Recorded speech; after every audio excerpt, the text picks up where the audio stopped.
views expressed on this program are those of the hosts, guests, and callers, and are not necessarily those of this station, its management, or other advertisers. You're listening to Transformation Talk Radio.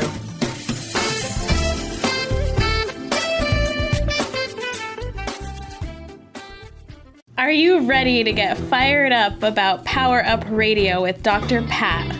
Unleashed, Unshaken, Unstoppable brings mind-blowing news, conversations with top world thought leaders, and Dr. Pat herself, unleashed like never before.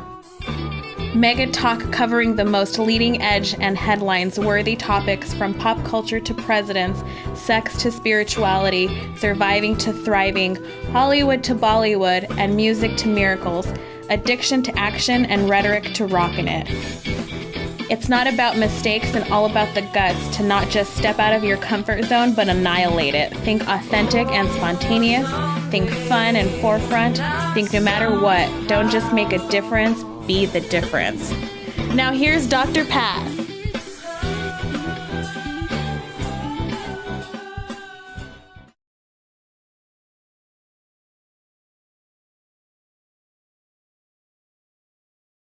Everybody, welcome. Here, let me tell you, I'm Dr. Pat. For those of you that know me, you know me as Dr. Pat. For those of you that don't know me, I'm still Dr. Pat. Just saying. Look, this is a different show. This is the last time in this hour that you're going to hear that intro. What you're probably going to hear is something like this. You ready, everybody? And my special guests today have not even heard this yet either. So I want to get their reaction to it. So here we go. This is what you're probably going to hear moving into next week. 5, 4, 3, 2, 1. Are you ready to get fired up about Power Up Radio with me, Dr. Pat, unleashed, unshaken, unstoppable, bringing mind-blowing news, conversation with top world thought leaders, and me, unleashed like you've never heard / saw before. Yep, that's it. Mega talk covering the most leading edge and headline-worthy topics from pop culture to presidents, sex to spirituality. Actually, people don't think there's any difference in that. Surviving to thriving, Hollywood to Bollywood, music to miracles, addiction, action, and rhetoric to rockin' it. It's not about mistakes, and it's all about having the guts to not just step out of your comfort zone, but annihilate it. So think authentic and spontaneous. Think fun and forefront. Think no matter what. Don't just make a difference. Be the difference. Love it. By the way, there must be a resonance issue here, because when I responded to Linda's email, your producer, I said, yeah, we're fired up to be on Dr. Pat's show. And that's the first line out of there. Well, look, and that's why I wanted you both on the show, because when I think about Unleashed, Unshaken, Unstoppable, and I think about your show, I think about Karmic Path, and we're going to talk about that today. One of the things I think about, and I had to go back and look at my 15 years doing this, and now our relationship on Transformation Talk Radio, and, Mike Horn and the team over there at CRN, Mike is saying to me, Pat, you got to do more shows like this. We're not really changing the Dr. Pat show. This is just a different version that goes back, Laura and Tina, to the original show, Crust Busting Your Way. But it really mimics, matches, modifies, and magnifies the times we live in. And so today, let me just tell everybody about Tina and Laura if you don't know who they are. I met Tina Erwin a number of years back, how to run the show, was interviewing her about her what I thought were out of this world books. And I got to know Tina a little bit. And as I got to know her more, I found out about this show that both Tina Erwin and Laura Van Tyne were doing. And one of the things I noticed is when you take the power and the possibility of each of these women, and now you put them together, what happens is you remove the words ordinary. You remove the word or expression okay. You remove the words slow. You move to a place of, look, psychic phenomenon in the reality of the world we live in, recognizing that if you go back even biblically, not going to bring up the Bible, but just did, Daniel, you will find out that this is a phenomenon, a gift that every one of us have been given. And we forget that. We forget that. So my friends remind me that you have to be talking about what almost every top pro athlete will tell you.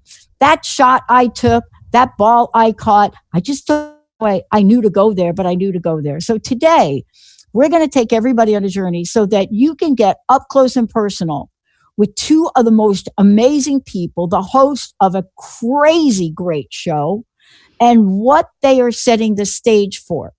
They are co-hosts of the Karmic Path, where they unite science, psychology, and spirituality between the seen and the unseen worlds. That's why we're here today. We're going to talk about where this begins, what you say yes to in life, what you say no to in life, what scares you, what energizes you, and what pushes you forward to not become your own version of your own rhetoric, but be more importantly, your own version of your own revolution. Tina, Laura, Tina, great to have you. Thank you so much. Thank We're you. thrilled. What an amazing introduction. Look, I got to tell you, and I think, Tina, let's start with you. You could probably explain what happened here. You know, I had sort of this kind of experience back in 1991. And what I want to say about this is something happens to me. I can't give you like a rational explanation, but there have been multiple points in time, 1991, 2003, when I started the first show, and like now. And there's this thing that happens to each of us. I want to ask you about each of you, where we all of a sudden have this unleashed and unstoppable and unshaken way that we are being called to show up in the world. Let's start with each of you and talk about, first of all, how both y'all got together, how you two met, and then what were the fireworks that went off after that? Who wants to start? Tina, Laura, who wants to do it?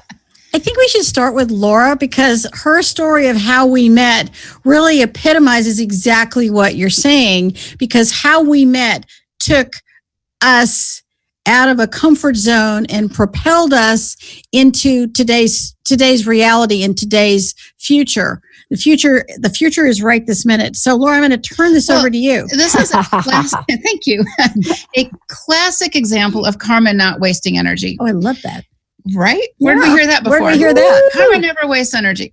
I think I actually, when I first met Tina, I had a girlfriend who did cross stitching, and I had her cross stitch this pillow that said karma never wastes energy. So my story is that we're a normal family. My husband's a businessman. I'm a public school teacher. We've got 3 kids. I do a lot of civic volunteer work at the city level and at the school district level. And my husband's coaching soccer on the weekends. I'm coaching, believe it or not, cheerleading and basketball. I mean, we're busy. We're a normal, middle class, normal family. And then one day we wake up and our youngest daughter, who is then about 5-ish or so, is super psychic. Wow. What do you do with that? Okay. So for all the parents out there, if you have a kid who's a really good soccer player or a really good musician, I can say, hey, do you know of a good soccer coach? Do you know of a good music teacher? Hey, do you know of a good psychic? Yeah, don't do that. No. And so this was about 10 years or so ago, before the internet is what it is. And it's actually, the internet, I'm going to say, is a little questionable at this time. So even today, I started looking and digging. So my kid could do all of these crazy things that, honestly, I didn't have words for them. There were all kinds of things roaming through our house. I mean, the concept of, that Conjuring house or Amityville Horror, that was my house.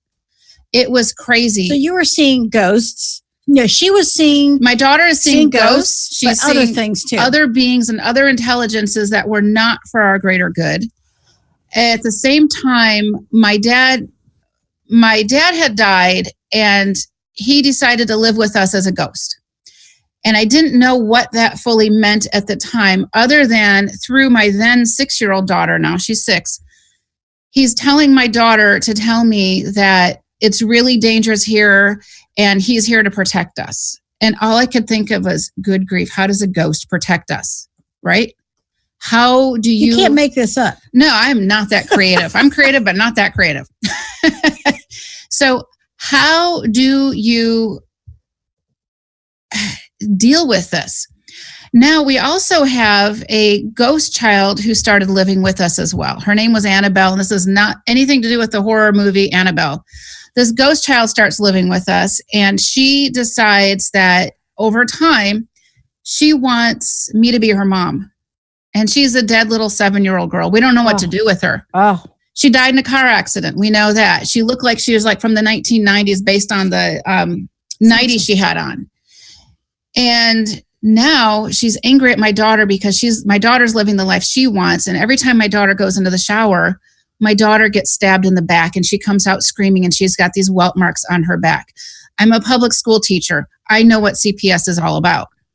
So you were afraid that if you told anybody that this could be really bad, it would get really bad. Well, because you also weren't sleeping at night. No, ghosts don't sleep. What we have to remember is it's really important. Ghosts are always awake. And all those dark entities and dark beings, they don't sleep either. No. All efforts. And so with that, Well, I mean, I don't know why we think energies sleep. Right, because we need to sleep, so it's normal, right? Yeah, like, why are we thinking like, and even when we sleep, we think our energy is sleeping. Right. No, we're usually when we're sleeping, we're generally traveling in our sleep state. Right. Sometimes we just need to escape this reality. This reality for a little bit. So this went on for how long? This went on for about 18 months. Whoa. And I'm looking for help, and I keep looking and looking, and I'm finding not always the right help. I've got helpful people in my life that are trying to help. And what does that mean? What does that look like? And I don't know, Dr. Pat, if we need to go to a break soon, but I don't think so. Okay, let's just hold on here, because when we really get in the groove here, we're going to have a whole different clock that we're using and everything. But for now, we are talking about what it means to show up and share a story like you're sharing. Because you see, I'm not alone. That's what I'm saying. We're not alone. I'm not alone. And this is why, I searched. Short of dialing Psychics R Us, I was looking for help all over the place. And I had a lot of well-meaning psychics, and I had a lot of psychics that really wished my daughter ill. One of the most dangerous concepts, and I'm saying this because I'm not the only parent of a psychic kid, one of the most dangerous concepts I was told by a well-meaning psychic was just have her trust spirit, follow spirit. And my reaction is, who the heck is spirit? Right? Who is spirit? What is spirit? There's all kinds of spirits roaming around my house. To talk about the level of crazy, we had a mass murderer who resided in our house with his victims who he had killed, and he's explaining to my daughter what he did to them. She's 6 years old. Yeah, that wasn't a gift. That's not a gift. No. We had a little boy who was murdered. A little boy who was murdered actually up in Portland and a number of years ago, and he came to us and he told us who murdered him and how he died, and and he's telling my daughter about the science fair that he was so excited to go to before he was murdered, and he studied all about these tree frogs from Central America and blah blah blah. They come in blue and red and the stuff that she had no idea. She's relaying to me. What do you do with this? Right. What do you do with people who are murdered? With these dark beings? We had all kinds of crazy stuff going on, and I hadn't slept in probably a couple of months. It got so bad that if I got 2 consecutive hours of sleep a night, that was a full night's sleep. That's how bad it was. And I'm praying and I'm protecting and I'm asking for help and all of these things. I don't know what to do. And I remember a friend of mine says, well, just burn a little sage. And I'm like, yeah, okay, I'll burn sage. So I get some sage, nothing happens. She's like, well, did you burn white sage? And I'm like, there's a difference. Okay, I'll burn. So I burned some. So she says, I'm going to come over and give you some sage. And, it just. She was so well-intended. She's so well-intended. And it so worked kind for her. But I had such a bigger problem than a little sage. So she gives me these 12 bundles of sage and she says, these are really powerful, burn one at a time as you need them. And I remember I got my kids to school and I got, my husband off to work, this normal stuff, because I have to live a normal life. And I see this bundles of sage and I'm like, screw this. I got a giant silver bowl and I lit them all on fire. And I've got this smoke coming out. It's just billowing out and my smoke detectors are going off. My animals run out in the backyard and I'm in the front yard hoping to God my neighbors don't call the fire department because the smoke is billowing out. That's how bad it is. Yeah. And all of my ghost friends and entities just stood there with me outside. It was one of the most defeating moments. Mm-hmm. So sage doesn't have the spiritual horsepower intended for that moment in time. Mm-hmm. And kissing a lot of psychic frogs along the way. My sister-in-law, who has a friend that she goes walking with. My sister-in-law is the only one that knows what's happening. And we walk in and she's telling her friend who's the stories, these crazy stories. My sister-in-law is worried about us. She's sharing the story. My sister-in-law's friend goes to a dinner party at a country club. And who should she sit next to? One guess. Me. She's wearing yellow. So she sits next to Tina and they have this conversation. And Tina's probably, this is a normal conversation for Tina. And Tina says, she says, what do you do? And I said, I talk to the dead. She said, can you help a psychic child? And I said, sure, here's my card. And that was the entire conversation. I mean, it wasn't even 30 seconds. And I thought, a lot of people take your card and you never hear from them again. And within 24 hours, Laura called me and she said, can you help me with a dead kid? And I said, sure. Yeah. And so took us 10 minutes? Maybe 10 minutes. Yeah. And I had been searching for help in churches, psychics, anything. The only thing that I refused to do, and it wouldn't have worked anyways, was I had somebody tell me to banish this 7-year-old ghost child from my house. And all I could think of was, if this were my 7-year-old child, I would not banish her. Yeah. And so, we went to, various high masses and this and that and had oils anointing the doors and we tried everything. Yeah. And in one tiny felled swoop, Tina, we cross over Annabelle. And now I can see Annabelle for the first time also. So my psychic abilities reopened up because I was psychic as a kid, but told not to ever deal with it. So they went dormant. And exactly. Yeah, because that's what we do. We take the phenomenon of innocence and openness that happens when children are young or when, we're coming out and look, how does a child, an infant know? How does an infant know? At some point along the line, some people say it's 9 months, some people say it's 8 months. I mean, if you talk to one of my friends who brags, right? It's like, oh, my child was standing at 3 months. I'm like, oh, I don't know that. But you think about a little baby child, right? Here they are, they're moving right along, toddling along, and they're trying to get up. They're just trying to get up. And somehow you watch them do this. There's no training manual for, oh, hey, little Johnny, this is how you get up. No. But you watch their intuitive nature around this, right?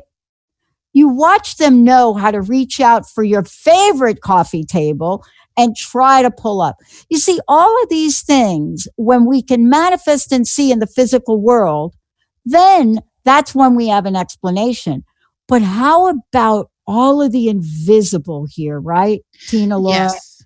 That invisible, that's why our show marries the normal and the paranormal, because we have so many subtle energies that we don't explain. And it wasn't that long ago that nobody believed in viruses and bacteria until they discovered the microscope, and surgeons figured out if you washed your hands, the infection rate among your patients dropped.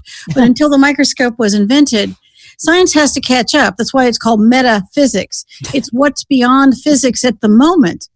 And we lived with Newtonian physics for a long time until quantum physics was just basically discovered. And once quantum physics was discovered, now we can give new meaning and structure to what we're experiencing, and things we never could conceive of now exist. So we know that in what we call the psychic or intuitive realm, there are more things than we can possibly imagine. And I call it a zoo.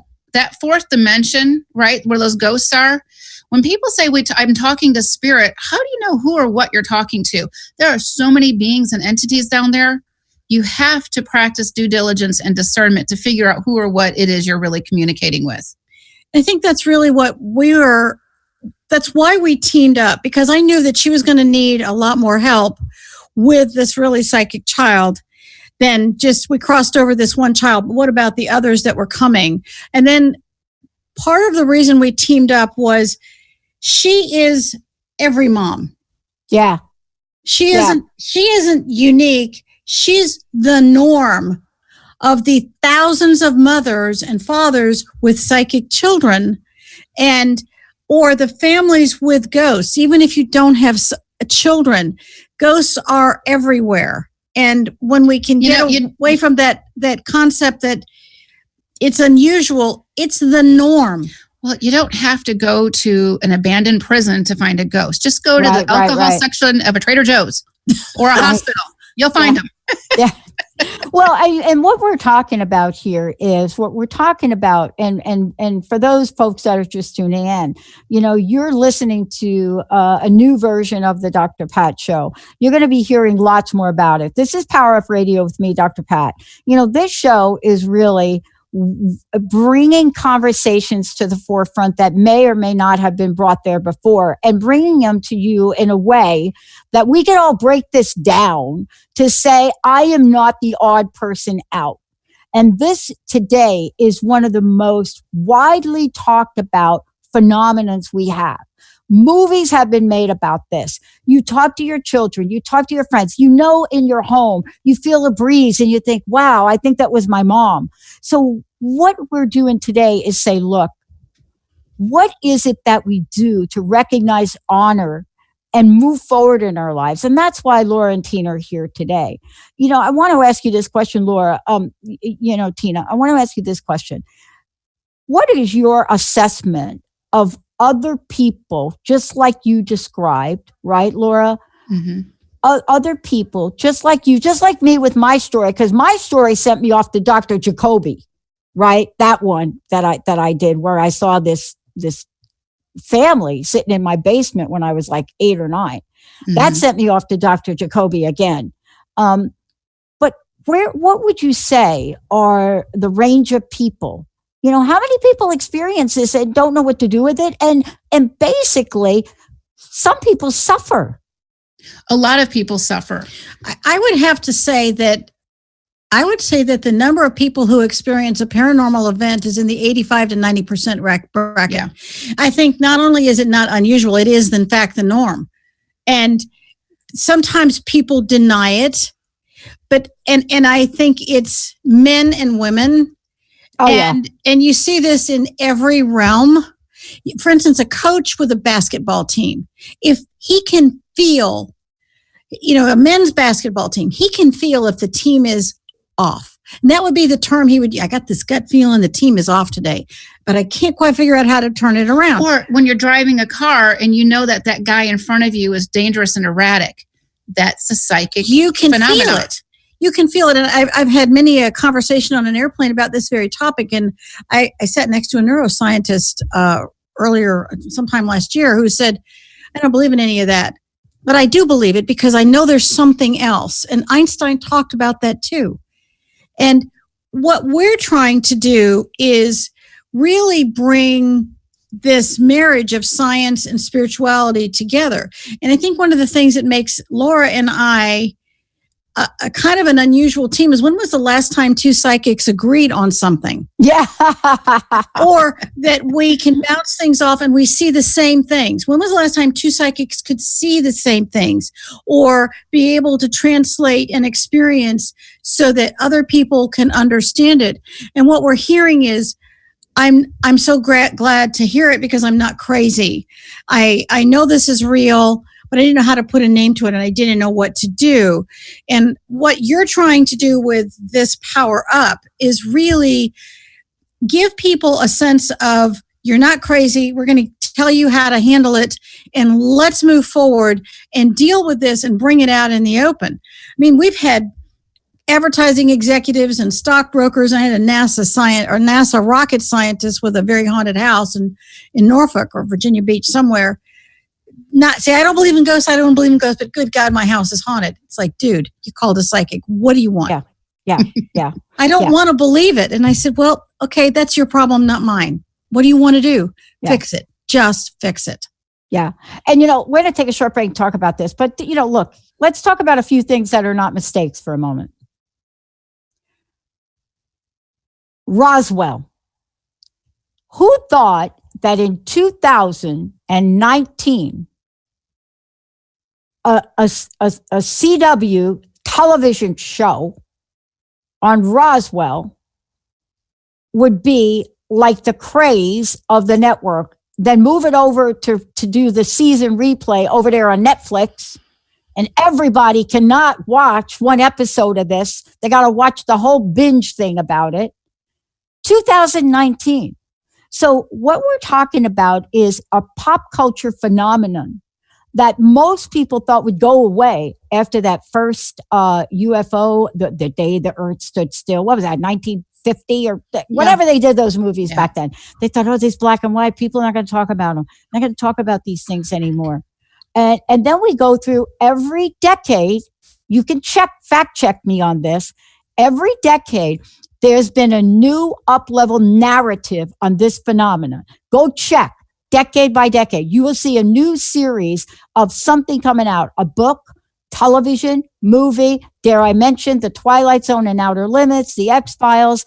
But now we are in 2019, and there is more interest worldwide about what we're talking about than there ever has been. And the creative ways that it's coming to people is what's most exciting, like your show.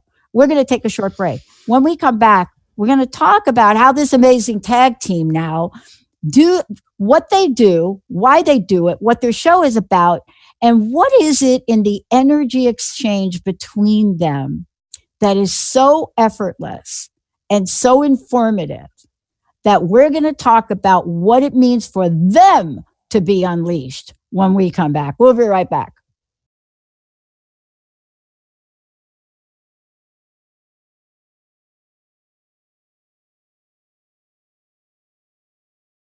It's so great to have all of you tune in, turn us on. This Power Up Radio with me, Dr. Pat. Look, for more information right now on this particular show, you could go to Power Up Dr. Pat, or you could go to Power Up Talk Radio, or you could go to Dr. Pat Show. You're going to hear lots more about this. We're hoping to extend this hour from 1 hour to 2 on all of our networks, all of our affiliate networks, and on CRN. If I leave it up to my friend Mike Horn over there at CRN, he would have the show, the entire Dr. Pat schedule on. And Mike, I love you. I'm working on it. But one of the things I want to say, this is a show that in future weeks, you're going to hear we'll have a new 800 number for it. We'll have more ways for everybody to engage. It's not going to be the kind of show that we normally do, and that we want to know what you think. We do. That doesn't mean that their guest and I are going to agree with you, but that's not the kind of show it is. It's a place where a voice can be heard. But part of this is understanding that bringing a conversation to the forefront has got to be about creating a better world for me. It's not a hate show. It's not a bashing show. It is a show that by the time you're done with it, you'll have more information to empower you to make whatever that decision is. Tina, Laura, what's the best way for folks to know about you and to know about your show? Probably the karmicpath.com, KARMIC path.com. And also you can follow the Facebook page of the Karmic Path, and that's where you can watch us live each week. We do have all the shows archived on the website as well. And we also have online courses that discuss this in greater depth. Yeah. How do they find out about all that? They can go to thekarmicpath.com and just click on the courses link. I mean, Everything is energy. And we have one course, it's a very basic course about, slaying the energy vampires, those things that come at you. You have a toxic coworker and, you leave this meeting and you're like, oh my God, I'm so drained. What the heck is that? And it's tips and strategies to keep your energy so you don't give it away. I mean, and how many people have a toxic family member out there? I mean, come on. If you don't have a family. We also have a really, really wonderful course that takes it to the next level on psychic self-defense.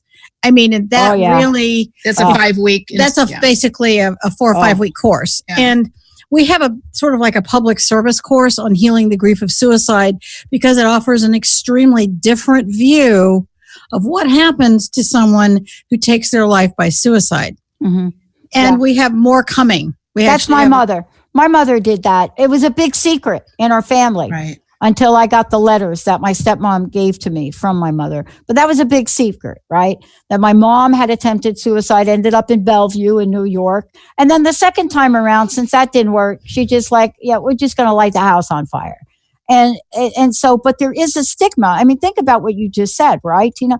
You're talking about, look, this event happened and it was a secret in my family for 40 years. And when I came out and started to talk about it from my mom's letters, I got blacklisted, right? And then I said, you know what? I just need to know the truth, right? But part of this is also helping folks understand what you've just said about suicide. Because let's just be realistic. Those numbers, they're on the rise. They're growing. Well, and we have a theory about this because suicide is contagious and we talk to the dead. We're going to say right now, we talk to the dead. We talk to the dead a lot. Every day. I don't think there's a day goes by that we don't talk to someone who's died. And I want to interject something without having you lose your train of thought. We spend a lot of time dealing with death. And frankly, having someone by my side and having a teamwork to be able to assist the dead and to assist thousands and thousands of families means that we're not facing it alone. And Laura has an astounding story that comes from a woman from South Africa. I really want you to share that because this is exactly what we mean when people think suicide is contagious. And Pat, I think it's a really good illustration of why what we're trying to do as a public service is to truly help people and give them some power. So Laura, if you just share that kind of quickly here. The dead talk to us. And when we talk to the dead, especially those who died by suicide, we hear their stories, we hear their struggles, we understand on a deeper level what they won't share with their family because they don't want to or couldn't possibly before they died. But I had a woman who reached out to me, from just South Africa. A stranger who was very kind and sweet. She says, I feel like I want to commit suicide and I don't know why. Can you help me? Oh, how do you say no to that? And so I said, all right, let's, do a Facebook chat. And we were talking on the phone. And as I'm working with her, I said, you have a lot of dead who've committed suicide with you. And she says, yeah, I have 17 family members who committed suicide, parents, uncles, aunts, grandparents, cousins. And I said, they're all standing with you. No one has crossed over. People who die by suicide generally do not cross over without assistance. And they were all glomming onto this woman, and we crossed them all over. And within a month, I hear back from her, probably a couple of weeks, I don't remember. She said, suicide ideation has gone away. I got a promotion, and I'm engaged. Mm. She started living again. Yeah. Mm. And when someone takes their life by suicide, we could do a whole show and we have done shows just on suicide. Yeah. They don't cross over. They don't cross over because they're sad and they thought that they would be relieved of this torment. We have an enormous amount of compassion for the person that's experiencing this because we have heard them tell us. And that's why we have a crossing over prayer for suicide. And we have a course for healing the grief of suicide, which helps the living family members understand what could have happened and how they can help the person who may still be hanging around them. Because what happens is this client is a great example. She's feeling suicidal. She doesn't know why, because she's in resonance with suicide because all of these ghosts are hanging around her into her auric field. It's lowering her auric field. The most compassionate thing we can do is help somebody who has died by suicide by crossing them over. And it's done without judgment, without any prejudice. whatsoever. And that's what's written in the crossing over prayer for suicide. And he gives a family member who feels completely helpless now something really powerful that they can do for that person. You may not have been able to help them in life the way you wanted to, but you can help them in death. And that's the true spiritual service. Yeah. Well, let me ask you both this question too, because one of the things that I had to reflect upon in my own life is there are two things. And let me just give you the backdrop, and I want to hear from each of you of how this has played out for you in your life. Recently, I'm being asked by a lot of my publisher friends, book editors, to write a book. And so I'm not really feeling called to write the kind of book, that I think other people want us to write. And I know, Tina, like, you know what I'm talking about. I mean, you both know what I'm talking about. But one of the things I'm really struck by is how that particular idea came up and what it made me look at for myself. That's what I love about, what did I say? Spontaneous, authentic. Didn't I say that's the way we're describing this show? Okay, yeah. Can you both share what you shared with me about why maybe I dropped? You were you're probably about ready to say something. I think I'm still dropping. Yeah. Okay. You probably are about to say something really important that needs to be heard. And there's subtle energies, these dark entities that may not want that information shared. And we deal with this a lot, by the way. We call it interference. Yeah. And to get any of our books published, we have 7 out. The 8th one's coming out this summer. And to get a book published, to get a radio show up, to get a course up, can be a Herculean effort. It can be Herculean. We kind of feel like we're pushing a pyramid uphill and the pointy end keeps getting stuck in the side of the mountain. And so it's that kind of a visual. However, as we connect to the divine or the universal life force on a greater level, we overcome it and it hones our skill and it enables us to feel that it sinks that team, solidifies that team even more. And I think that you're about to share something that's important. And so we sent you a little help. Thank you. This is what I'm getting ready to say. You know me, Positive Talk Radio show, 15 years, voted #1. Entire Positive Talk Radio network before anybody thought to do anything about positive talk, right? But something's changed for me, but that really isn't changed. Because if I go back to where I was before I dialed that wrong phone number, I was depressed. I had just spent 10 years studying the consequences of broken promises. I have 1,200 pages of interview notes from people about the importance of promises, of keeping our word, about what happens when we state that we're going to do something and then we don't.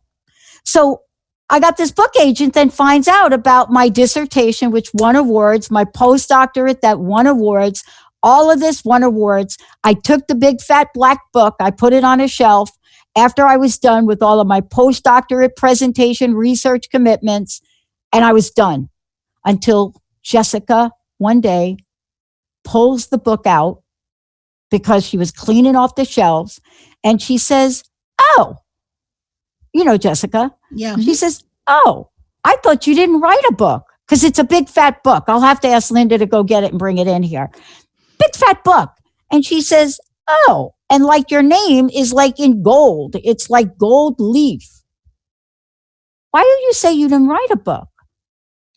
That began for me a couple years ago, the first time I could open that up and look at what I wrote. So here's what I want to say about it. I don't believe I wrote that book.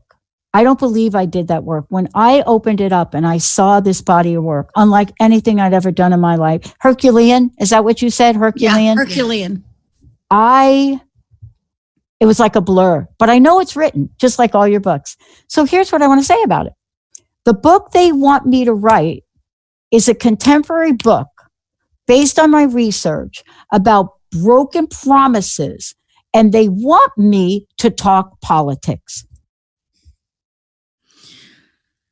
Take a deep breath. Take a deep breath, everybody. That book could be as fat as the United States is wide. Well, they don't want me to just be a book about politics. They, you know, what they're saying is, you got to talk about broken promise. My book is about broken promises between people.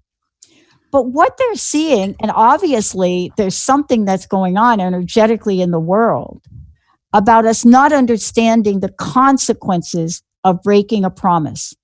And again, this is empirical research I did, quantitative, qualitative, on consequences of this.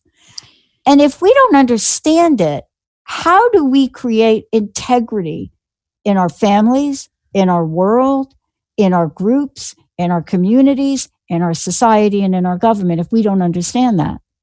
And maybe the time is right now. Well, I think if you shifted the word and you married the word consequence to karma, because we have a karmic ripple effect. The parent who says, I'm going to pick you up. Let's just take the tiniest example. I'll pick you up at 5:00.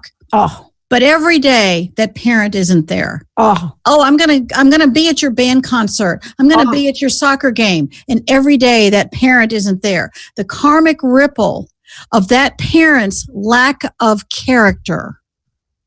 Lack of character is what I'm hearing you say on all these subtle levels. Yeah. And how do you teach character? Actually, NPR had a whole Hidden Brain had a whole thing about, we used to teach character building in school. We don't do that anymore.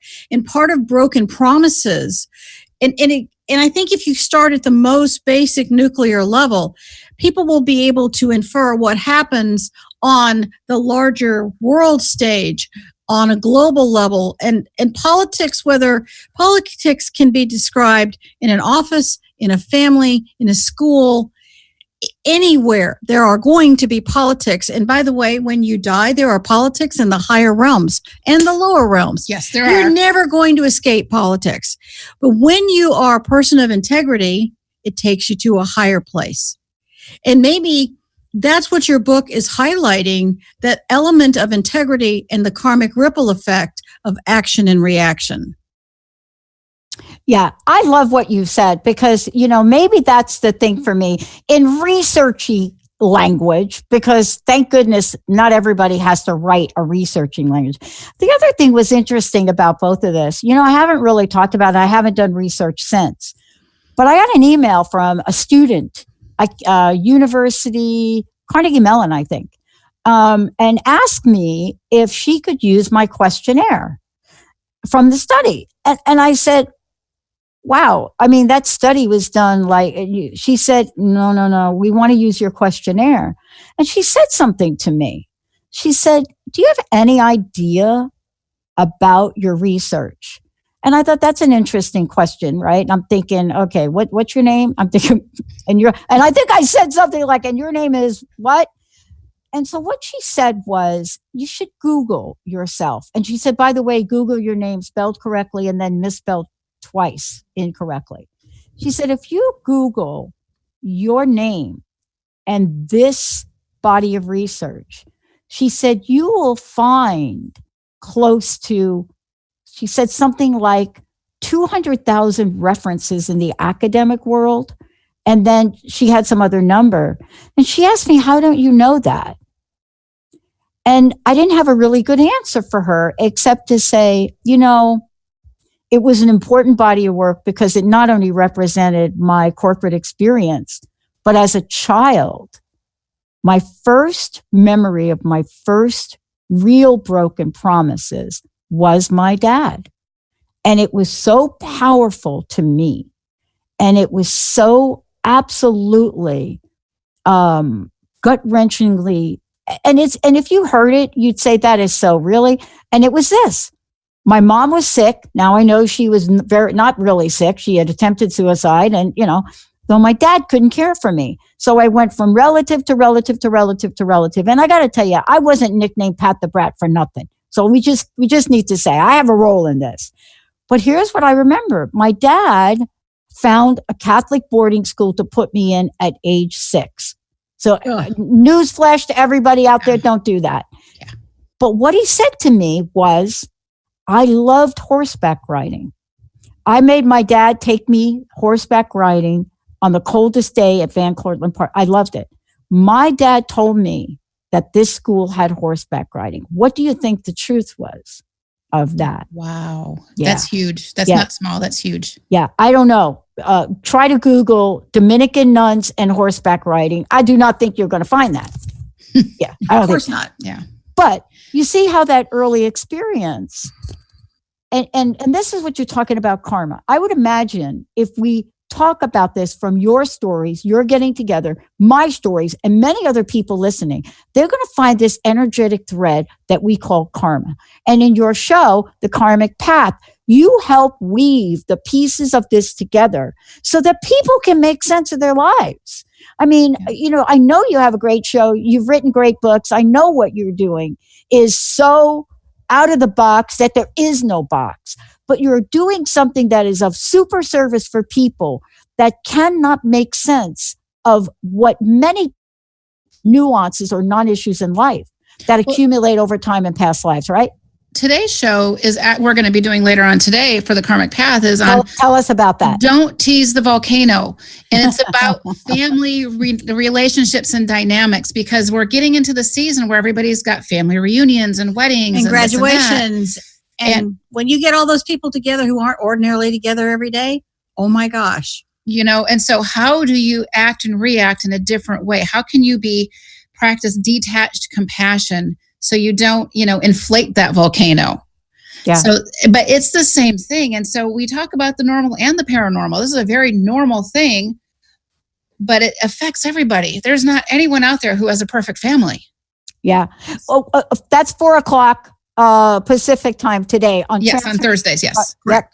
4:00 Pacific time, transformationtalkradio.com, and also on Facebook. But every show you do really is about uncovering, discovering, unleashing, enlightening, right? Empowering, and doing it in a way where you're telling truth about things that people are afraid or ashamed to talk about.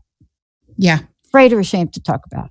That's why we did have a whole show just about suicide. And we actually have a course on healing suicide.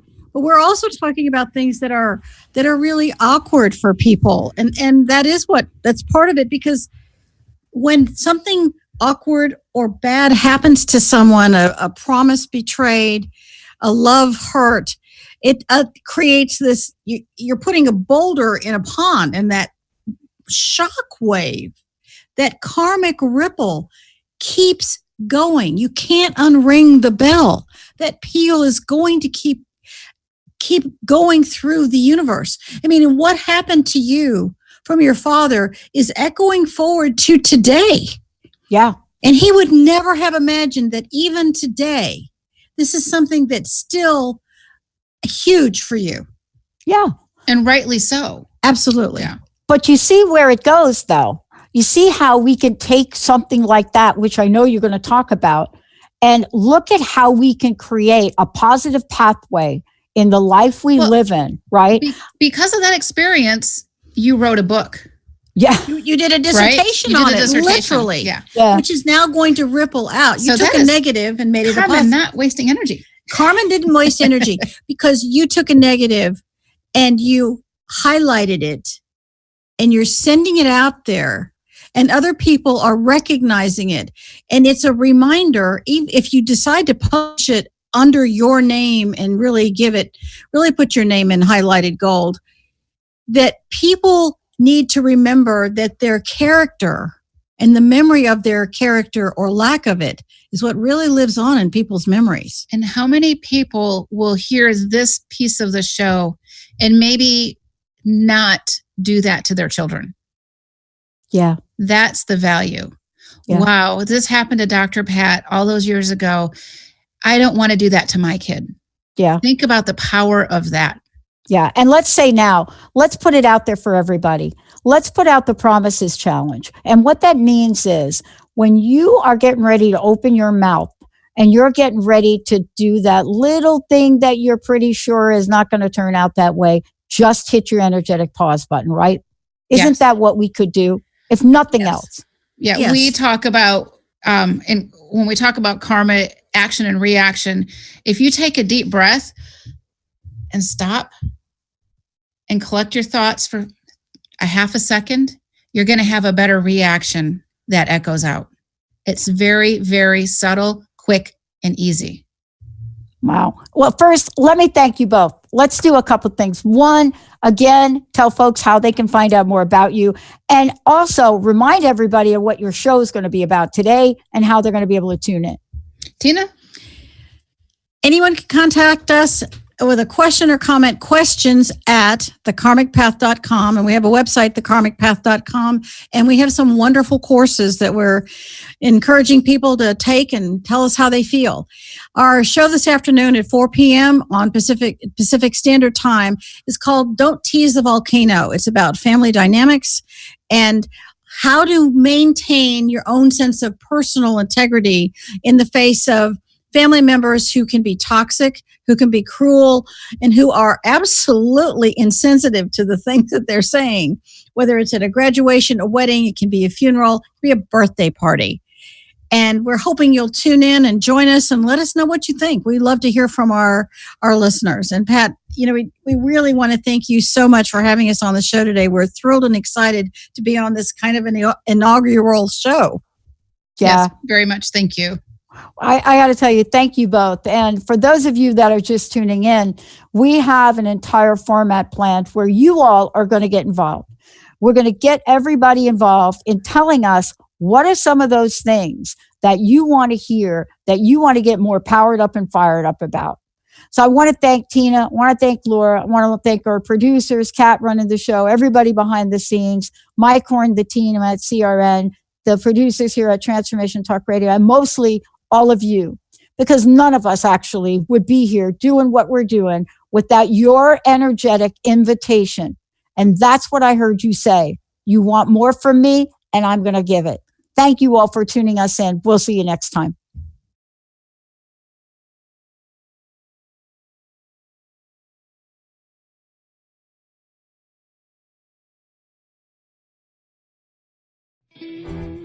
You've been listening to Power Up Radio with Dr. Pat, Unleashed, Unshaken, Unstoppable. Tune in each week on TransformationTalkRadio.com as Dr. Pat brings mind-blowing news, conversations with top world thought leaders, and Dr. Pat herself, unleashed like never heard before. It's not about mistakes and all about the guts to not just step out of your comfort zone, but annihilate it. Think authentic and spontaneous. Think fun and forefront. Think no matter what, don't just make a difference, be the difference. Visit www.powerupdrpat.com or poweruptalkradio.com.